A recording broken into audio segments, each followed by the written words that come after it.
દરેકને જય દીપોમાં જય માતાજી। મિત્રો આપ સૌને નમ્ર વિનંતી કે આ ચેનલને સબસ્ક્રાઇબ કરો, શેર કરો, લાઇક કરો। જય દીપોમાં સ્વાગત છે મિત્રો તમારું આ વિડીયોમાં। હાલ નીતા ચૌધરી ગુજરાતમાં ખૂબ જ પ્રચલિત નામ અને એમના કેસનો મુદ્દો ખૂબ જ ચર્ચામાં છે અને તેમના નામથી તમે પણ અજાણ નહીં હોય, પરંતુ આપણે આજે જણાવીશું તેમના પરિવાર વિશે અને તેમના પરિવારમાં કોણ કોણ છે અને શું છે। મિત્રો પહેલી વાત તો એ કે નીતા ચૌધરીના પતિનું નામ વિરસમ ચૌધરી છે અને પોતે રાજકારણથી જોડાયેલા હોવાનું પણ માનવામાં આવી રહ્યું છે। પોતે પાલનપુર તાલુકાના ગામના એક વતની છે અને તેઓ સરપંચ પણ રહી ચૂકેલ છે તેવું તેના લોકો કહે છે મિત્રો।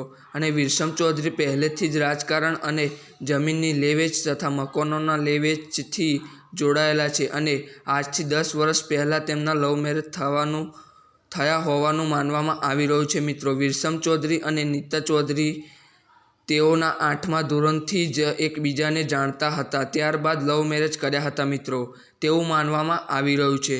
અને નીતા ચૌધરી અને તેમના પતિના સારા સંબંધો છે તે તમે વિડીયોમાં જોઈ શકો છો અને ઘણા બધા વિડીયો અને ફોટા તેમના વાયરલ થઈ રહ્યા છે।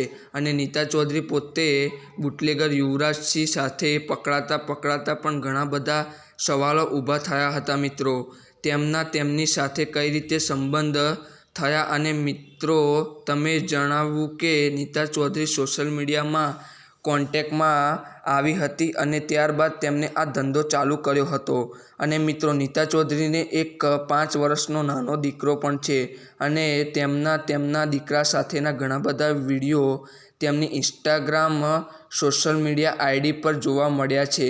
તે વિડીયો તમે તેમની આઈડીમાં જોઈ શકો છો અને વિડીયો ખૂબ જ વાયરલ થયેલા છે। તો મિત્રો અમે તમને વધારેમાં જણાવીએ કે નીતા ચૌધરી પોતે દારૂ ભરેલી થાર ગાડી સાથે ઝડપાયા હતા અને પોલીસ જવાનો ઉપર ગાડી ચડાવી દેવાના કેસમાં તેમને સસ્પેન્ડ પણ કરવામાં આવ્યા હતા અને ત્યારબાદ 10 દિવસ ફરાર થઈ ગયેલ નીતા ચૌધરી સુરેન્દ્રનગરના લીંબડી ખાતે તેની ધરપકડ કરવામાં આવી હતી।